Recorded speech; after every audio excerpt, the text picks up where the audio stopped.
So when it comes to your mental health, your mind, do you feel like there's a 800-pound gorilla wreaking havoc within your mind? Do you find yourself that, like, every time you turn around, there's this presence and you just can't get rid of it? I mean, it's taking up space. It creates so much noise.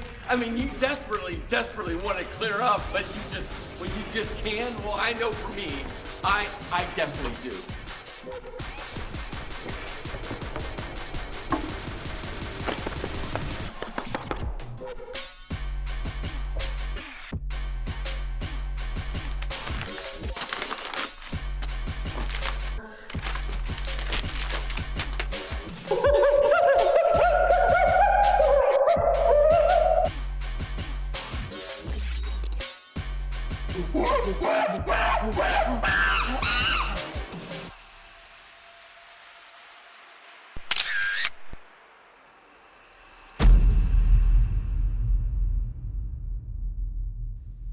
Well, we are in the final part of this series, 800-pound gorilla, and well, across this entire series, we've had this conversation focused on, well, the gorilla. I mean, the gorilla wreaks havoc in our lives, doesn't it? It makes a mess. I mean, chaos ensues when the gorilla just runs rampant. And so over the course of the past few weeks, we've just been talking about not how to get rid of the gorilla, because you can't get rid of the gorilla. I mean, it's going to, on this side of heaven, that gorilla is going to remain in our lives. But you, me, what we can do is, well, minimize the impact, the effect that the gorilla has on our lives. And so that's why, well, that's been the power of this series is, well, to provide some tools, some help on how to, well, keep the gorilla in its rightful place. So across this series, we've been, well, following along with a storyline of a guy, a person, a human being like you, like me. His name's Elijah. Elijah comes to, well, a very, very difficult place, a very, well, dark space. I mean, when we started looking at Elijah's story, it was a pinnacle moment. It was a mountaintop moment. I mean, Elijah saw God work in such an amazing, powerful way. In fact, he saw fire rain down from heaven. He saw rain enter in the land after it hadn't rained in 3 years. And oh, by the way, God's power came upon Elijah himself personally. He ran all the way to Jezreel, running faster than, well, King Ahab, who was riding, well, what kings ride. But quickly after that point, darkness entered into Elijah's life. And last week, in part 4, we ended with the part of Elijah's story where God gave Elijah a job to do. Now, you could use a different phrase than God gave him a job to do. You could use some spiritual language like God sent him on a mission. Or you could use a phrase like he had a divine pathway that God laid out in front of him. Or God commissioned him to do something great. Again, you could use different words, different phrasing, over spiritualize it. But remember, Elijah's in a dark space, in a difficult place. Elijah had kind of relegated his calling to his job description, to go where God called him to go and to say what God had told him to say. And in fact, Elijah was done with that job. He was ready to tap out. He was ready to throw in the proverbial towel. He was just ready to be done. But God said, I'm not done with you. Elijah, you might be done, but I am not done with you. I have another job for you to do. The job had 3 very specific aspects to it. And the international one where God asked Elijah to go anoint Hazael as the next king. There's a regional aspect to that job was to, well, anoint a new king, King Jehu, to lead the northern kingdom. The Bible calls that northern kingdom Israel. And it was to, well, remove King Ahab and his evil wife Jezebel who caused Elijah to run. At least Elijah blamed her. To name a new king. And then, oh, by the way, God said, Elijah, I know that you think that you're the only prophet left, but you're not. And God said, hey, Elijah, go get Elisha. He's going to be another prophet. So that's where we left off in part 4. And well, how did Elijah respond to God saying, I'm not done with you?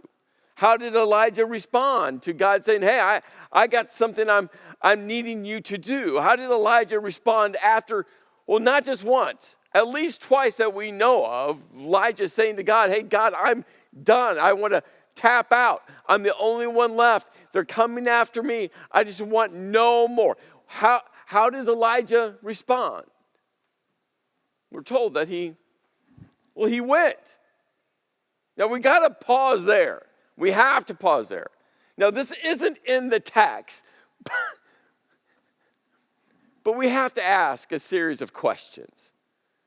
Now, I think these are the questions that we have to ask. Again, not in the text, and I'm pretty sure, I'm confident I know the answers to these questions that we must ask. And I'm pretty sure you would agree with me. Did Elijah feel like it? I mean, he went, but do you think he felt like going?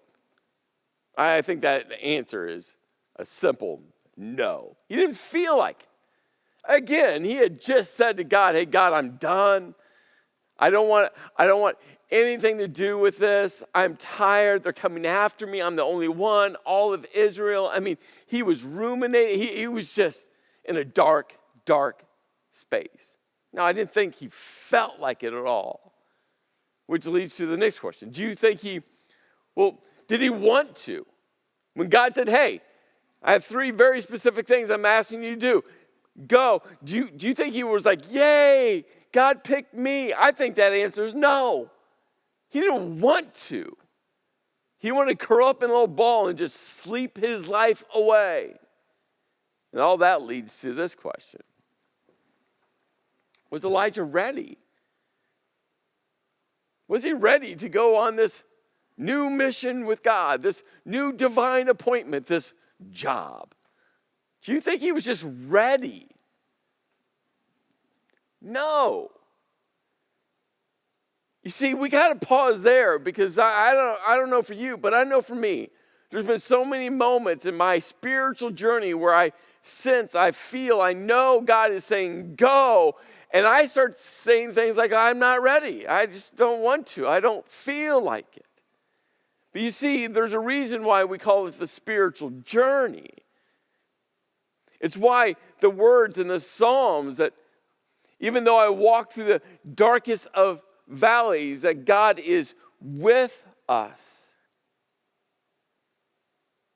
See, God didn't ask Elijah, do you feel like it? God didn't ask Elijah, do you want to? God didn't even ask him, are you ready? And that's what I've experienced in my life. God says, go, and I'll be with you. God says, go, and I'll walk with you. God says, go, and I will lead you. God says, go, and I will provide for you. God says, go, and I'll be your strength. God says, go, and I'll be your courage. God says, go, and I'll be your peace. God says, go, and I'm right with you. And Elijah, he goes. He went. And we're told that he went from there and found Elisha. Found him. He had looked for him, wasn't sure where he was. But he found him. You see, for you and me, we have to understand that the path of healing is often in the going. We see this through story after story after story that we read in our Bibles. I see that in people's lives all the time. That the path of healing is so often connected to the going, Just saying, God, I'm just going to follow you. And along the journey, along the way, I just know you're going to help heal what is broken. You're going to help start to put together the pieces that are fractured. You're just going to help breathe life into me because right now I am just empty. And so many times it's so easy to want to push pause and say, well, I'm not ready. Push pause and say, I don't feel like it. Push pause and say, I don't want to. And God's like, hey, you just got to get moving. Again, that's why what the psalmist says, even though I walk through the valley of the shadow of death, you are with me.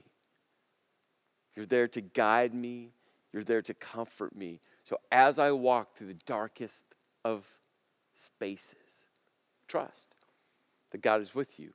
And along that journey, watch how God heals you. So Elijah's going. He's going. He's being faithful, even though, again, I don't think he wants to, feels like it, or is even ready. But he is going. And we're told that, well, Elisha was plowing with 12 yoke and oxen, and while he himself was driving the 12 pair. I mean, this is a great insight of Elisha's physical strength. I mean, he was driving a pair by himself, and we're told that Elijah went up to Elisha and threw his cloak around him. This was a symbol of transferring kind of the prophet's power and influence and leadership from one to another. So this was a massive symbol. And oh, by the way, Elisha would have heard all these stories about Elijah. He knew exactly who this person was who walked up beside him, threw his cloak on him. He knew exactly what he had done. He knew the stories about Queen Jezebel. He knew the stories about the prophets of Baal and Asherah. He knew the stories of him leaving his servant, his assistant in Bethel, and just going off and wandering by himself. Those stories had circulated everywhere. And all of a sudden, Elijah shows up and takes his cloak and puts it on Elisha. And Elisha knew exactly what was happening. But he had to run. Did you catch that? He had to run after Elijah. Again, there's spaces in the storyline that I just have to call out. There's spaces in the storyline that we're just not sure what happened in the spaces. Like here, did Elijah say anything to him? Or did he literally just walk up beside him, take his cloak, throw it on him, and kept walking? I think that's what happened. I think there was zero dialogue. Not just like the story's missing the dialogue. I just think there was no dialogue. I think Elijah, again, is still in a very dark space, difficult place. He's just there. He's doing a job because God had called him to do it, but that's all he has in him. So he tosses his cloak on Elisha, and he keeps on walking. No words exchanged.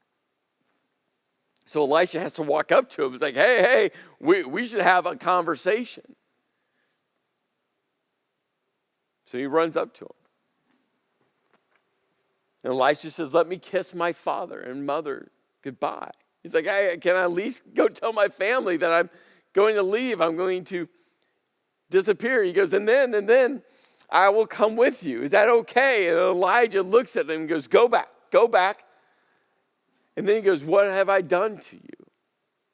Now, there's two different aspects that I think we have to focus on Elijah's, what have I done to you? Now, this was kind of a common phrase that just said, well, this is not me. I haven't done anything to you. It was Elijah saying to Elisha, hey, I have no part of this. This is God, and God has assigned me to be his messenger to tell you, hey, you're going to be a prophet. So that's one aspect. But I think there's a flip side to this coin. Yes, it was Elijah saying to Elisha, hey, this is not my decision, not my choice. I'm just doing what God has called me to do. The flip side, I think, is, well, Elijah is saying to Elisha, this is all God, it's not me. So don't ask me my opinion. Don't ask me for insight, because I probably will encourage you not to. But this is God. And Elisha, you got to face God and make a decision for your life. So what does Elisha do? We're told that he took his yoke and oxen and slaughtered them. It was a sign of him 110% committing to follow God in this, divine appointment or job. He killed his oxen. He burned the plowing equipment, took the meat, and gave it to the people, and they ate. He was all in. He's like, okay, God, my entire business, my entire livelihood, everything I have, it's now gone. I'm now available to follow you, to do whatever you ask me to do. Then he set out to follow Elijah. Now, this is a classic kind of line that means that he is going to learn from Elijah. It's a picture of Elijah discipling, spiritually teaching, spiritually leading, spiritually pouring into Elisha. Again, did Elijah feel like it? No, I don't think so. Did he have much to give? I don't think so. Was he ready? I don't think so. But remember that healing is often in the going and the doing and trusting that God's going to be enough. And so Elijah poured his life into Elisha's life. And we're told that Elisha became his servant. It was almost as if God was just whispering to Elijah, hey, Elijah, remember when you isolated? Remember when you dismissed your servant, your assistant? You can't journey life alone. I'm providing you someone else to walk with you, to be with you, to encourage you, to be strength when you need strength, to be present when you need someone present. It was God saying to Elijah, hey, Elijah, you weren't designed to be in this life alone. And you need to understand that you weren't designed by God, Creator God, to navigate this place of life alone. Now, as we bring this series to, a close, there's some takeaways that I want to make sure we don't miss. Some takeaways, some insights that I want to make sure we all hold on to. And, all of these, except for the first one, are action items. All of these are, what we can do. The first one is just, we got to recognize, we got to remember, we got to make sure we don't lose sight of. And simply, that one is the amygdala hijack. You see, in part one of this series, we started off talking about, our brains and the entire limbic system and how whether or not we see a threat, which is the classic definition of a fear. When you see a threat, see a snake, a bear, a spider, whatever it is, a clown, right? When you see a threat, right, that's fear. But anxiety is when we think that there is a threat, whether we see it or we think there is. Our amygdala, this little almond-shaped small part of our brain, kicks our entire body into the fight or flight response.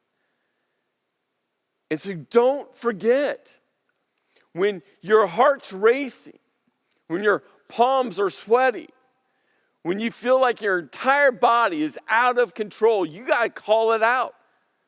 Because your amygdala wants to hijack your entire body. In fact, it will shut down your frontal cortex where all of your reasoning is happening.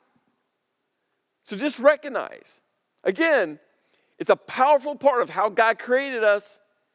When we see a threat, it's powerful. And even there's healthy components to anxiety when we think there's a threat. There's some healthy components. But when our amygdala hijacks our entire being, it wreaks havoc. Remember, don't forget it. Because when you realize what's happening to yourself physically, it'll help you move through, the rest of these takeaways. Because the next one, you got to calibrate. What do you have to calibrate? I mean, this is what God did so specifically with Elijah. You got to calibrate the cycle. I mean, this is what happens when our amygdala hijacks our entire body, when we go into the fight or flight response, we want to run, we want to escape. The question is, what's your go-to escape mechanism? You have one, I have one, or two, or five. Do you recognize when you're escaping, what that looks like? And some of our escapisms are more dangerous than others. But you should know them because it will help you bring to light what's going on within you. And when we escape, we isolate. And we either isolate physically, we shove people away, or we isolate mentally by saying things like, well, I don't want to bother you. Or like, nobody cares. Or, I got to figure this out on my own. How are you isolating? And that leads to ruminating. So those conversations we have over and over and over again, the negative conversations that we have within ourselves, where we just know what other people think, but in our reality, we're making up the storyline in our own minds. It's the lowercase t truths that we've convinced ourselves, like Elijah did, convinced himself. He was the only prophet left, and God's like, you're wrong. Elijah convinced himself that all the Israelites had turned away from God, and God's like, no, you're wrong. What are those lowercase t truths that you've convinced yourself? See, that's what ruminating leads to. And so God was so intentional to calibrate Elijah. And how did he start? He started with his physical health. I want to encourage you, pay attention to your physical health. Exercise. What you eat. What you drink or don't drink. Start with your physical health. And it's going to help on your journey to become emotionally and mentally healthier. What do you need to calibrate? Which all that leads to? Carry a load. Carry a load. I just shared with you that the path to healing is often in the going. And you can change that going to the carrying, being. There's different words that can go there. It's the same thing. It's in the active movement of. We leaned into some of Paul's wisdom, the Apostle Paul, where he said, hey, we should carry each other's burdens. Or that word means when the load is too heavy to carry. And the question is, well, what do you need to carry?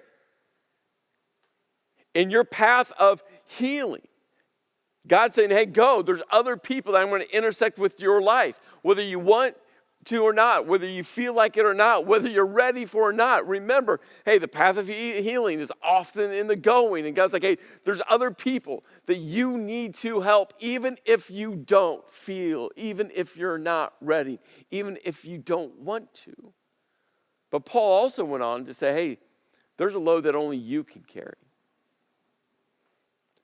What load have you been trying to put off of your shoulders onto someone else's when it's really yours to carry?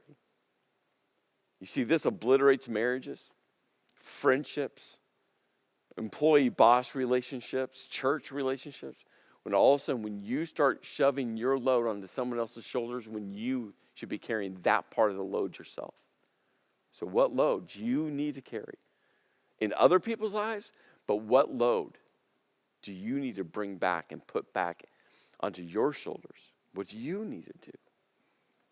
And that leads to this. Got to take captive. Take captive. All the researchers have said this is the triangle, the CBT triangle, that our thoughts influence our emotions, which influence our behaviors. That's all the research. It all starts with our thoughts. Our thoughts impact everything. You read the research, that's what they tell you. But guess what? The Bible tells us the same thing over and over again. You know what the Bible talks about? Our minds, our thoughts. And this is why these words have shown up over and over again in this entire series, that we are to take captive every thought to make it obedient to Christ. Every thought, take captive. Why? Because your thoughts influence your emotions, which influence your behaviors, what you do. It starts in your mind. So take captive every thought. Make it obedient to Christ. And then this all leads to this. We got to practice. I love when the Apostle Paul said, hey, here's a list of things for you to think about. Whatever's true and noble, right, pure, lovely, admirable, excellent, and praiseworthy. What a list. We looked at this entire list. He said, hey, these things, think about these things. Then he goes on and says, oh, by the way, I have lived this out. I have modeled this. In perfection, no. In pursuit, absolutely. And then Paul goes, hey, I've been trying to do this in my own life, and you need to practice. This isn't natural. Why? Because the 800-pound gorilla wants to wreak havoc in your life. Remember, we can't get rid of it, but we can minimize it by taking every thought captive, every thought, and make it obedient to Jesus. And we have to practice it over and over and over again. And all of this comes down to this one last takeaway. You know what that is? You. No one can do this except for you. Now, what I'm not saying is go at it alone. You've missed this series. The point of this series, if you've heard that, right? We're to carry each other's burdens. But you have to want help. You have to be open for other people to help you. That's why every week we've talked about the resources available for you, to encourage you, to bring other people in, to provide help. But you got to remember, and this is just true, that you follow you wherever you go. If you look around and you have a bunch of complainers surrounding you, guess who might be a complainer? You. If you have a bunch of negative people around you, guess who might just be negative? You. If you have a bunch of people that just gossip and tear people down, I mean, that's everyone who surrounds you, guess who might be?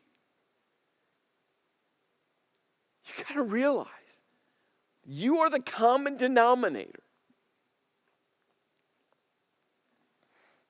in your life. And you can't change other people.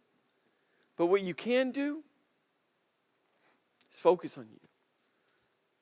And that's why God took Elijah on this 40-day journey in the wilderness. It's why God didn't show up in the fire or the wind or the earthquake, but in the gentle whisper. And God will quietly wait until you quiet yourself. Our purpose, our goal of this entire series was to breathe hope and provide help for you. And hopefully, it's done both of those things. There is hope. Even in dark places, dark spaces, there's hope. And there's things you can do as you navigate through a difficult season. What I'm really excited about is as this series comes to a close, we're launching a new series titled Kickstart. And it's kind of like part 2 of 800-pound gorilla. Remember, we want to breathe hope and provide help, to you, for you. And so Kickstart's all about how do we kickstart every day? You see, researchers, again, have told us that your first 5 minutes, your first 10 minutes of the day are the most important days. In fact, researchers have said if you focus those first few minutes of every day, focus on the things that you are grateful for, it will change not just the course of that day, but the future days. If every day you wake up and focus on gratitude, and that starts in your mind, it will start to change the course of your life. But guess what? Not only do researchers tell us that, the Bible over and over and over again tells us that as well. And so we'll kickstart a new series titled Kickstart, helping us fuel our day with gratitude. You see, so many times we wait for the first of the year for a new you, but we're going to do that now. We're getting ready for 2023. And we can start right now to take everything we've learned, all of those takeaways from 800-pound gorilla, and amp it one more step.